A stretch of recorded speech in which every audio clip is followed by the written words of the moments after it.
चलिए देखिए, कल हम लोगों ने रूसो के शैक्षिक चिंतन के अंतर्गत शिक्षा का संप्रत्यय, कॉन्सेप्ट ऑफ एजुकेशन डिस्कस कर लिया था। आज हम लोगों को डिस्कस करना है शिक्षा के उद्देश्य। तो रूसो समाज की अपेक्षा व्यक्ति को अधिक महत्व देते थे, इसलिए इन्होंने शिक्षा द्वारा मनुष्य के वैयक्तिक विकास पर बल दिया। रूसो क्या करते थे? शिक्षा के माध्यम से जो मनुष्य हैं उनके वैयक्तिक विकास यानी व्यक्तिगत विकास पर विशेष बल दिए।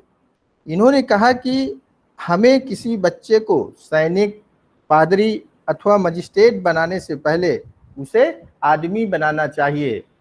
रूसो क्या कहते थे? रूसो कहते थे कि हमें किसी बच्चे को सैनिक, पादरी अथवा मजिस्ट्रेट बनाने से पहले उसे क्या बनाना है? एक अच्छा मानव बनाना है। यह आदमी प्राकृतिक आदमी होगा। रूसो कहते थे कि यह आदमी प्राकृतिक आदमी होगा और भाव प्रधान आदमी होगा। यह सबसे प्रेम करेगा और सबका सहयोग करेगा। रूसो जिस तरह के आदमी बनाने की बात करते हैं या मानव बनाने की बात करते हैं, वो कहते हैं वह मानव एक प्राकृतिक मानव होगा और भाव प्रधान मानव होगा। यह मानव सबसे प्रेम करेगा और सबका सहयोग करेगा। यह झूठ, दम्भ, स्वार्थपरता के दोषों से मुक्त होगा। ये जो प्राकृतिक मानव होगा, ये जो है झूठ, द्वेष, स्वार्थपरता जैसे दोषों से क्या होगा? मुक्त होगा। इसके लिए इन्होंने मनुष्य की नैसर्गिक शक्तियों के विकास की बात कही, मतलब नेचुरल जो पावर है उनकी, उसको डेवलपमेंट करने की बात रूसो ने कही। रूसो के अनुसार शिक्षा का उद्देश्य होना चाहिए मनुष्य का जो है सर्वांगीण विकास। और रूसो मनुष्य के विकास क्रम की बात करते हैं कि किस क्रम में मनुष्य का जो है विकास होना चाहिए। तो सबसे पहले कहते हैं शिशु अवस्था, फिर उसके बाद बाल अवस्था, उसके बाद किशोर, उसके बाद फिर युवा अवस्था पार करता हुआ एक प्रौढ़ावस्था में पहुंचता है।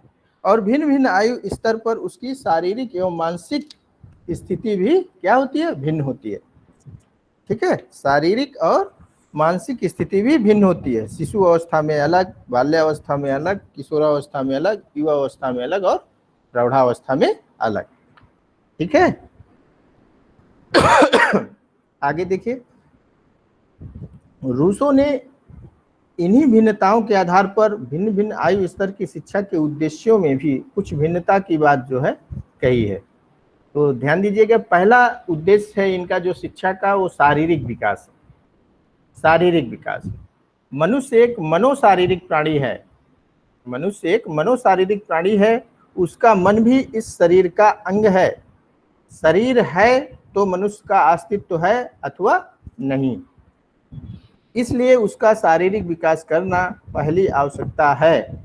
रूसो का विश्वास था कि शारीरिक दुर्बलता पाप की जननी है, इसलिए ये प्रारंभ बच्चों को बलशाली बनाने पर बल देते थे। और रूसो के अनुसार शिशु शिक्षा का एकमात्र उद्देश्य शारीरिक विकास ही होना चाहिए। रूसो कहते थे जो शिशु शिक्षा का उद्देश्य हो, एकमात्र क्या होना चाहिए? उनका शारीरिक विकास। ठीक है, फिजिकल डेवलपमेंट। बाकी जो है अन्य स्तरों पर इस उद्देश्य की प्राप्ति के लिए प्रयत्नशील रहना चाहिए। दूसरा उद्देश्य है इंद्रिय प्रशिक्षण। रूसो के अनुसार शिक्षा का जो दूसरा उद्देश्य है वो है इंद्रिय प्रशिक्षण। रूसो कहते थे इंद्रियां ज्ञान के द्वार हैं। रूसो ने पुस्तकीय ज्ञान का विरोध में इंद्रिय प्रशिक्षण एवं स्व अनुभव द्वारा सीखने पर बल दिया। इनके अनुसार बालकालीन शिक्षा का प्रमुख उद्देश्य इंद्रिय प्रशिक्षण ही होना चाहिए। रूसो कहते थे कि बच्चा छोटा प्रौढ़ नहीं होता, इसलिए उसे प्रौढ़ों के कर्तव्यों का ज्ञान इस स्तर पर नहीं कराना चाहिए। बच्चा बच्चा ही होता है और बाल्यावस्था में उसकी प्रकृति अपने शारीरिक एवं इंद्रिय विकास की होती है। अतः इस स्तर पर बच्चों की इंद्रियों को मजबूत करने पर सबसे अधिक बल देना चाहिए। रूसो कहते हैं कि बच्चों के जो है इंद्रियों को मजबूत करने पर सर्वाधिक जोर दिया जाना चाहिए। नेक्स्ट, शिक्षा का उद्देश्य बौद्धिक विकास।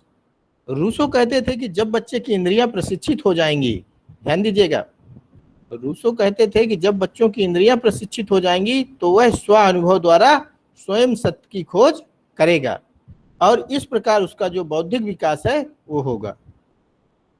इसे भी वे शिक्षा का एक उद्देश्य मानते थे।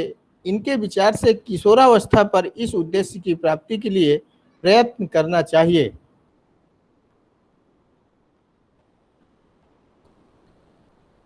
ये कहते थे कि किशोरावस्था पर बच्चों को ऐसा पर्यावरण दिया जाना चाहिए कि वे परिश्रम करें, अध्यवसाय करें, अन्वेषण में रुचि लें और स्व अनुभव द्वारा ज्ञान का विकास करें।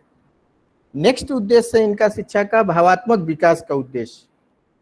भावात्मक विकास का उद्देश्य रूसो के अनुसार मानव विकास के प्रथम 3 स्तरों पर क्रमशः शरीर, ज्ञानेंद्रियों एवं बुद्धि का विकास करना चाहिए और जब इनका विकास हो चुके तो युवा अवस्था पर उनके हृदय का विकास करना चाहिए। उनमें मानव मात्र के प्रति प्रेम, सहानुभूति और सहयोग का भाव उत्पन्न करना चाहिए।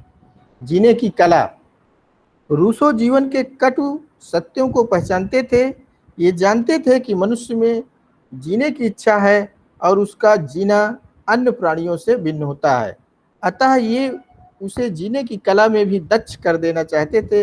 इन्होंने एमिल की शिक्षा के विषय में स्वयं कहा है कि मैं उसे जीने के तरीके सिखाना चाहता हूँ। ठीक है।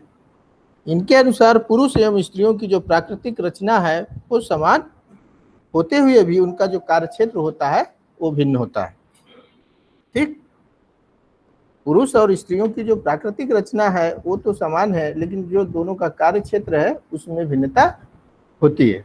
इसलिए उन्हें जो है अपने अपने कार्यों के हिसाब से दोनों को प्रशिक्षण देना चाहिए। आगे देखिए, पुरुषों को ये किसी व्यवसाय की शिक्षा देने के पक्ष में थे, तो स्त्रियों को गृह शिक्षा की बात करते थे, गृह शिक्षा की बात करते थे या गृह कार्य देने की बात करते थे। ठीक है। आगे देखिए, नेक्स्ट उद्देश्य है इनका अधिकारों की शिक्षा। रूसों के समय चर्च और राज्य द्वारा सामान्य जनता का बहुत शोषण हो रहा था, इसलिए इन्होंने शिक्षा द्वारा मनुष्य के शारीरिक विकास, इंद्रिय प्रशिक्षण, बौद्धिक विकास, भावात्मक विकास और जीवन की कला के प्रशिक्षण के साथ साथ उसमें अन्याय के विरोध करने की शक्ति के विकास पर बल दिया। इनका विश्वास था कि सुखपूर्वक जीवन के लिए अधिकारों की रक्षा भी आवश्यक है। नेक्स्ट उद्देश्य था स्वतंत्र व्यक्तित्व का निर्माण। रूसों के समय यूरोप में मनुष्य समाज, धर्म और राज्य इन तीनों के शिकंजे में दबा हुआ था।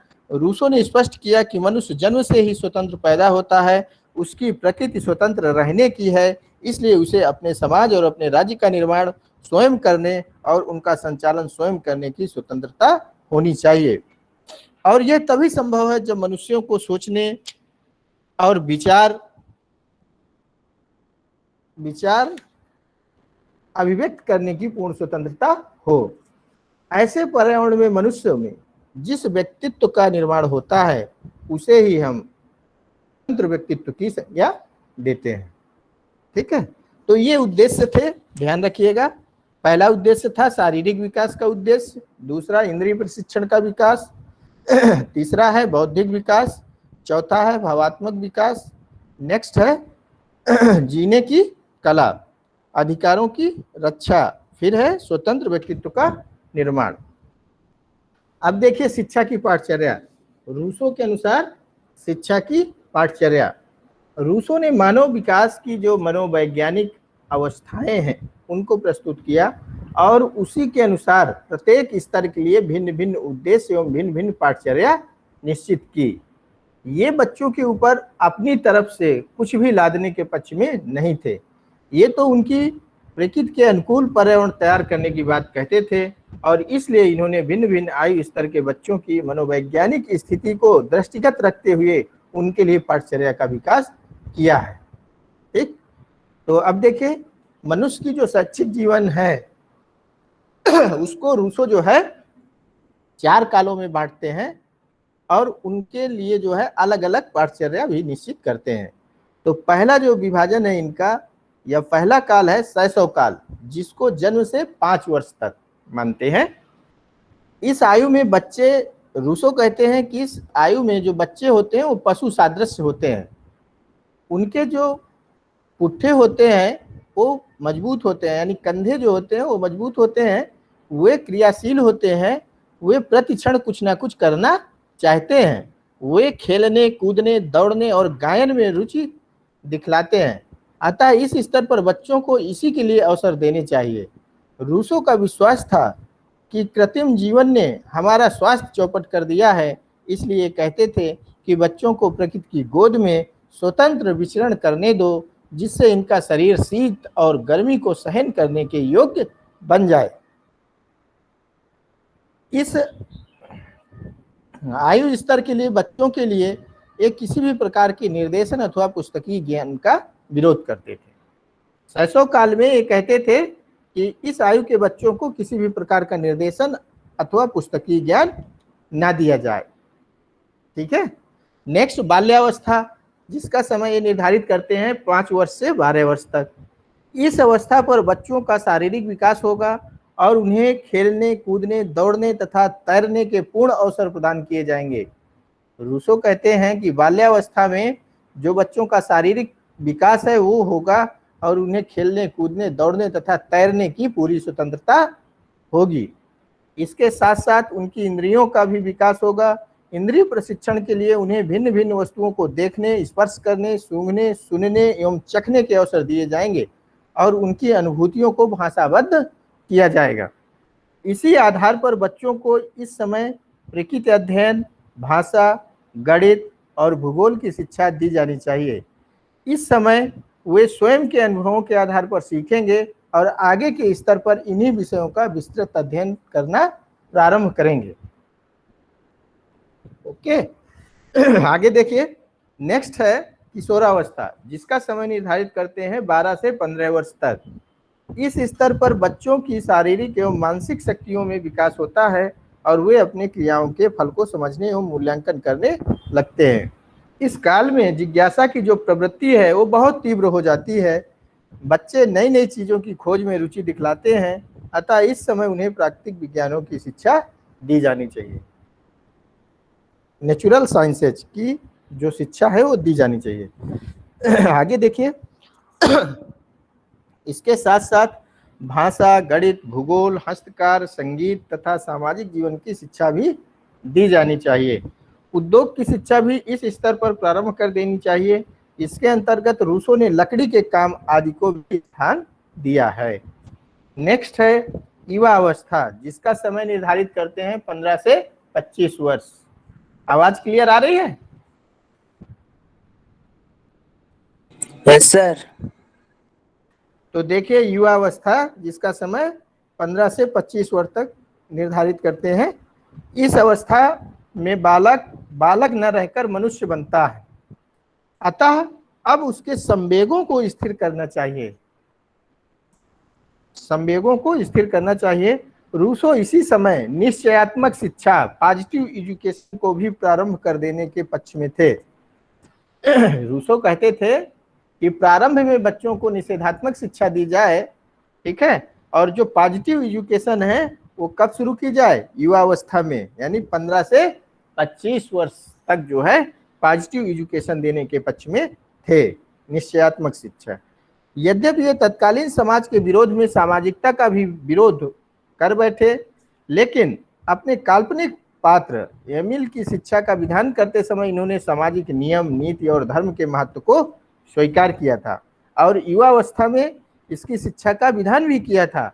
रूसो चाहते थे कि इस अवस्था पर बच्चे मानव जीवन की विभिन्न झांकियों को स्वयं देखें, वे धनी एवं निर्धनों के रहन सहन एवं व्यवहार को देखें, शुद्ध आचरण करने वालों को देखें, दीन दुखियों को देखें, अस्पताल में मरीजों को देखें और कारावास में कैदियों को देखें। इससे उनके हृदय में क्या होगा? मानव जीवन के प्रति भावनाएं जागृत होंगी और इस समय उन्हें नीति एवं धर्म से भी परिचित कराया जाए। पर यह धर्म संकीर्ण नहीं होगा, इसमें कृत्रिमता नहीं होगी, बनावटीपन नहीं होगा, यह भी प्राकृतिक धर्म होगा, नेचुरल रिलीजन होगा। प्रत्यक्ष अनुभवों द्वारा सद्गुणों की शिक्षा का विधान इसी स्तर पर होना चाहिए। रूसो के अनुसार इस स्तर पर धार्मिक कथाएं भी सुनाई जा सकती हैं, पर वे काल्पनिक न होकर यथार्थ होनी चाहिए, वास्तविक होनी चाहिए। उनसे प्रेम, सहानुभूति, सहयोग, दया, क्षमा, सहन शक्ति आदि सद्गुणों का विकास होना चाहिए। इस स्तर पर रूसो ने इतिहास की शिक्षा का भी समर्थन किया है, क्योंकि उससे आचरण की शिक्षा मिलती है। उससे क्या होगा? आचरण की शिक्षा हमें मिलती है। इसलिए पूर्व स्तरों की शारीरिक, बौद्धिक और शिक्षा का जो क्रम इस स्तर पर भी चालू रहेगा और उसकी व्यवसायिक शिक्षा अब पूर्ण होगी। ठीक है, तो युवा अवस्था में जो उनकी व्यवसायिक शिक्षा है वो अब पूरी होगी। नेक्स्ट देखिए, स्त्रियों के लिए पाठचर्या की बात करते हैं अलग से। रूसो को अपने जीवन में किसी संभ्रांत परिवार की पढ़ी लिखी स्त्री का सुख प्राप्त नहीं हुआ था, जैसा कि हम लोगों ने कल डिस्कस भी किया था। समाज द्वारा ठुकराए गए इस व्यक्ति को किसी ऐसी नारी का प्यार भी नहीं मिला था। इन्हें स्त्री जाति से कुछ भी सुख नहीं मिला। वह जो भी सुख मिला वह अपनी दासी के रूप में, और आप जानते ही हैं दासी किस तरह से व्यवहार करती हैं, है ना। इसलिए स्त्रियों के संबंध में इनके जो विचार हैं रूसो के, वो बहुत अटपटे हैं। क्या है? अटपटे हैं। देखिए, एक और तो स्त्री और पुरुष को समान प्रकृति का बताते हैं। रूसो क्या कहते हैं कि स्त्री और पुरुष दोनों क्या हैं? समान प्रकृति के हैं। और दूसरी ओर कहते हैं कि एक शिक्षित एवं सभ्य स्त्री अपने पति, बच्चों, पूरे परिवार एवं नौकरों के लिए क्या कहते हैं रूसो? दूसरी तरफ कहते हैं, एक तरफ कहते हैं पुरुष एवं स्त्री को समान प्रकृति का मानते हैं, लेकिन दूसरी तरफ कहते हैं कि जो स्त्री है एक शिक्षित एवं सभ्य स्त्री अपने पति, बच्चों, परिवार एवं नौकरों सभी के लिए प्लेग के रोग के समान है। इसलिए इन्होंने जो एमिल की पत्नी सोफिया को पेरिस की शिक्षित, सभ्य एवं श्रृंगार प्रिय स्त्री न बनाकर उसे गृह विज्ञान, भोजन बनाना, सीना पिरोना, बच्चों का पालन करना आदि की शिक्षा दी है। ध्यान दीजिएगा, शिशु एवं बाल्यावस्था पर ये तो बच्चों तथा बच्चियों के लिए समान क्रियाओं का विधान करते थे, पर उच्च शिक्षा से स्त्रियों को वंचित कर उन्हें केवल गृहस्थ जीवन की शिक्षा देना उचित समझते थे। रूसो कहते थे कि जो स्त्रियां हैं उनको जो है गृहस्थ जीवन के लिए ही प्रशिक्षित किया जाना चाहिए। रूसो के अनुसार सद्व्यवहार की शिक्षा तो स्त्रियों को भी देनी चाहिए, क्योंकि सद्गुणों का विकास तो पुरुष एवं स्त्रियों दोनों में होना चाहिए। बिना सद्गुणों के विकास के तो मनुष्य के जीवन में सुख का प्रवेश ही नहीं है। तो आप समझ गए स्त्रियों के पाठचर्या के संदर्भ में कोई कंफ्यूजन तो नहीं है? सत्यम,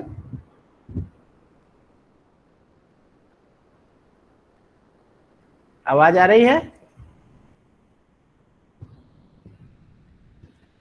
श्वेता? यस सर, आ रही। जी सर। स्त्रियों की पाठचर्या के संदर्भ में रूसो ने क्या कहा है, बताइए। सर, रूसो का जो विचार था सर, वो स्त्री और पुरुष को समान तो मानते थे सर, लेकिन जो उनका जो लाइफ एक्सपीरियंस था उसमें सर वो मतलब महिलाओं के प्रति वो अच्छा नहीं था, तो उनकी सोच अटपटी बन गई थी महिलाओं के संदर्भ में। उनका मानना था सर कि एक पढ़ी लिखी शिक्षित औरत जो होती है वो अपने घर के प्रत्येक सदस्य, मतलब छोटे बड़े हर सदस्य, बच्चों से लेके बड़ों तक, और सर नौकरों चाकरों के लिए भी एक प्लेग की बीमारी की तरह है। सर उनका मतलब ये था कि जो स्त्री हो वो श्रृंगार प्रिय न होकर सर गृह दक्ष हो, मतलब गृह कार्य में निपुण सर, जैसे भोजन बनाना और ये सीना पिरोना, बच्चों का लालन पालन और परिवारिक सदस्यों का सर देखभाल करना, ये सब मतलब उनके हिसाब से औरत ऐसी होनी चाहिए सर, पढ़ी लिखी नहीं होनी चाहिए सर। बहुत अच्छा जवाब, अकॉर्डिंग टू रूसो, है ना? जी सर। चलिए, बहुत अच्छा, आगे बढ़ते हैं। शिक्षण विधियां, शिक्षण विधियों की बात कर लेते हैं। रूसो के अनुसार शिक्षण विधियां कैसी होनी चाहिए? रूसो मनुष्य को मनोशारीरिक प्राणी मानते थे और यह मानते थे कि उसका किसी भी प्रकार का विकास उसके शरीर, कर्मेंद्रियों एवं ज्ञानेंद्रियों और मन की शक्तियों पर निर्भर करता है। इसी आधार पर इन्होंने शिक्षण विधियों का विकास किया। प्रकृति की ओर लौटो, बैक टू नेचर, इनका सबसे पहला नारा था और इन्होंने इस बात पर बहुत बल दिया कि बच्चों की शिक्षा प्रकृति की गोद में होनी चाहिए और उनकी अपनी प्रकृति के अनुकूल होनी चाहिए। रूसो ने विकास की 4 अवस्थाओं शिशु, बाल, किशोर तथा युवा का वर्णन कर भिन्न भिन्न अवस्था के बच्चों की प्रकृति का वर्णन किया और उनके लिए भिन्न भिन्न क्रियाओं का चुनाव किया। पुस्तकीय शिक्षा को ये किसी भी स्तर के लिए स्वीकार नहीं करते थे। रूसो के अनुसार बच्चों को स्वयं करके, स्वयं के अनुभव द्वारा सीखना चाहिए। स्वयं करके सीखना, लर्निंग बाय सेल्फ एक्सपीरियंसेस, इनका दूसरा नारा था और इन्होंने लिखा कि अपने विद्यार्थी को मौखिक पाठ मत पढ़ाओ। रूसो कहते थे कि अपने विद्यार्थी को मौखिक पाठ मत पढ़ाओ, उसे अनुभव द्वारा सीखने दो, यानी लर्निंग बाय सेल्फ एक्सपीरियंस की बात करते थे। नेक्स्ट, रूसो ज्ञानेंद्रियों को ज्ञान का द्वार मानते थे। इनके अनुसार पहले ज्ञानेंद्रियों का विकास करना चाहिए। ज्ञान का विकास तो उनके द्वारा फिर स्वयं हो जाएगा। जब उनकी ज्ञानेंद्रियां प्रशिक्षित हो जाएंगी तो ज्ञान को जो है खुद ही सीख लेगा, ठीक है, या ज्ञान का विकास स्वयं वो कर लेगा। शिक्षण करते समय बच्चों की ज्ञानेंद्रियों के प्रयोग पर बहुत बल देते थे। ज्ञानेंद्रियों द्वारा शिक्षा, इनका तीसरा नारा था। एजुकेशन थ्रू सेंसेस, यानी ज्ञानेंद्रियों द्वारा शिक्षा। आगे देखिए, रूसो बच्चों को किसी भी प्रकार के नियंत्रण पे रखने का विरोध करते थे। इनका कहना था कि बच्चों को अपने प्राकृतिक विकास की पूर्ण स्वतंत्रता होनी चाहिए, यानी शिक्षा में स्वतंत्रता, फ्रीडम इन एजुकेशन, इनका चौथा नारा था। ध्यान रखिएगा, शिक्षा में स्वतंत्रता, फ्रीडम इन एजुकेशन, इनका चौथा नारा था। रूसो से पहले बच्चों को छोटा प्रौढ़ माना जाता था। रूसो ने इसका विरोध किया और इन्होंने स्पष्ट किया कि एक बच्चे की रुचि, रुझान, योग्यता और आवश्यकताएं प्रौढ़ व्यक्ति की रुचि, रुझान, योग्यता और आवश्यकताओं से भिन्न होती है। रूसो के अनुसार बच्चों को उनकी अपनी रुचि, रुझान, योग्यता और आवश्यकता अनुसार शिक्षा देनी चाहिए। शिक्षण करते समय भी बच्चों की अपनी रुचि, रुझान और योग्यता का ध्यान रखना चाहिए। यह इनका 5वां और अंतिम नारा था, ठीक है। नेक्स्ट, इस प्रकार रूसो ने जो शिक्षण की रूढ़िवादी विधियों का विरोध किया और शिक्षा के क्षेत्र में पूर्ण स्वतंत्रता देकर बच्चों को स्वयं करके, स्वयं के अनुभव से सीखने की एक नई विधि का निर्माण किया और इनके क्रांतिकारी विचारों का प्रभाव आज की शिक्षण विधियों पर स्पष्ट दिखाई ही देता है, ठीक है। बाल केंद्रित शिक्षा प्रकृतिवाद की ही देन है, ठीक है।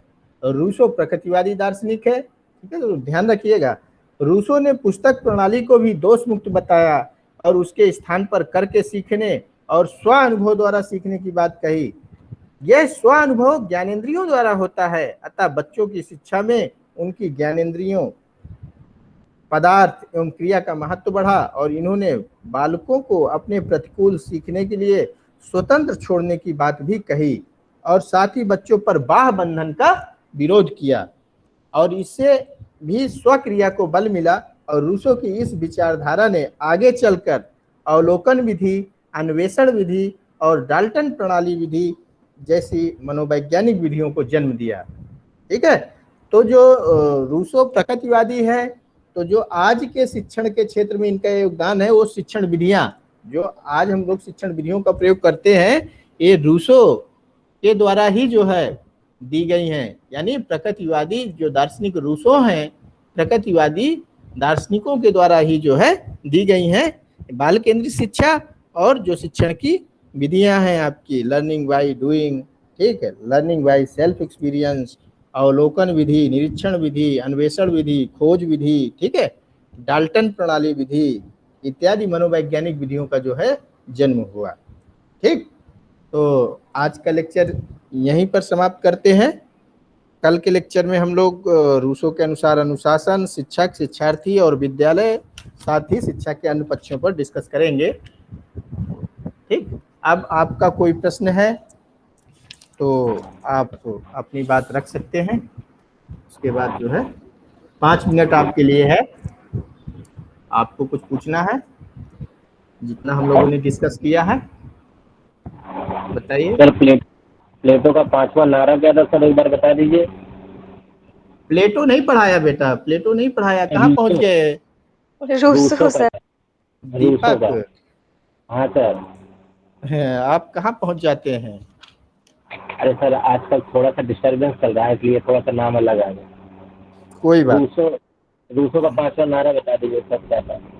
देखिए, पहला इनका नारा था, मिला लीजिएगा, प्रकृति की ओर लौटो, back to nature. Okay, yes sir.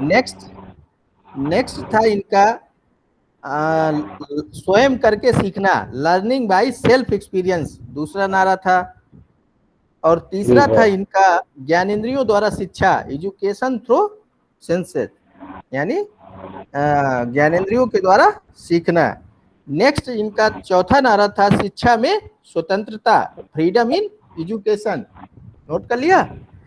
अब जो नेक्स्ट 5वां जो इनका नारा था वो ये था, रूसो कहते थे कि जो बच्चे हैं, ठीक है, तो उनके इंडिविजुअल डिफरेंसेस को ध्यान में रखते हुए, ध्यान दीजिएगा, वैयक्तिक विभिन्नताओं को ध्यान में रखते हुए उनकी रुचि, रुझान, योग्यता और आवश्यकता अनुसार शिक्षा देना चाहिए। ठीक है, शिक्षण करते समय का 5वां और अंतिम नारा था। यानी 5वां नारा क्या हुआ कि शिक्षण करते समय आप बच्चों की जो इंडिविजुअल डिफरेंसेज हैं, व्यक्तिगत विशेषताएं हैं, उनकी रुचि, रुझान और उनकी योग्यता, ठीक है, उसको ध्यान में रखते हुए ही शिक्षण कार्य करेंगे। और बताइए दीपक। हाँ सर, हो गया। और किसी विद्यार्थी का कोई प्रश्न? सर मैं नेटवर्क इश्यू था इसलिए सर लेट ज्वाइन हुआ सर, मेरा सर आकाश गौतम का सर। जी हाँ, सर मेरा नेटवर्क इश्यू आ रहा था सर, मेरे सिस्टम से सर, तो इसलिए लेट ज्वाइन हुआ मेरा सर, तो अटेंडेंस सर शॉर्ट हो गई सर आज की। अटेंडेंस बेटा जब आप आएंगे तो लगेगी, जब आप आएंगे ही नहीं, ऑलरेडी आपकी शार्ट चल रही है, उसमें हम कुछ कर नहीं सकते हैं। जब आप ज्वाइन करेंगे तो आपको अटेंडेंस मिल जाएगी। ठीक है, तो आप समय से कोशिश करिए बेटा, आज हम अटेंडेंस आपको दे रहे हैं, ठीक है, बाकी आप हाँ कल से आप समय से ज्वाइन करिए, ठीक है, अटेंडेंस मिल जाएगी आपको, उसके लिए परेशान न होइए, अभी लगा देंगे। ओके, और कोई ऐसा बच्चा है जो बीच में ज्वाइन किया हो जिसकी अटेंडेंस ना हुई हो, बताइए। आकाश गौतम, आपकी अटेंडेंस लग जाएगी, ठीक है, कल से टाइम से ज्वाइन करिएगा बेटा। Okay okay sir. Sir time पे करी, बट सर वो नेटवर्क इश्यू थोड़ा था इसलिए सर ज्वाइन नहीं हो रहा था मेरे सिस्टम से सर। कोई नहीं, आप कोशिश करिए बेटा, कोशिश करिए 5-10 मिनट पहले, और अगर नेटवर्क इशू रहता है आप मुझे बता दीजिए, हम आपको अटेंडेंस देंगे। ठीक है, कुछ किया था सर, डाल दीजिए। हाँ, चैट बॉक्स में डाल दिया करिए। ठीक है, तो फिर क्लास को समाप्त करें। अब किसी का कोई प्रश्न तो नहीं है बाकी? No sir. चलिए फिर क्लास समाप्त करते हैं, जाइए आप लोग नेक्स्ट क्लास के लिए।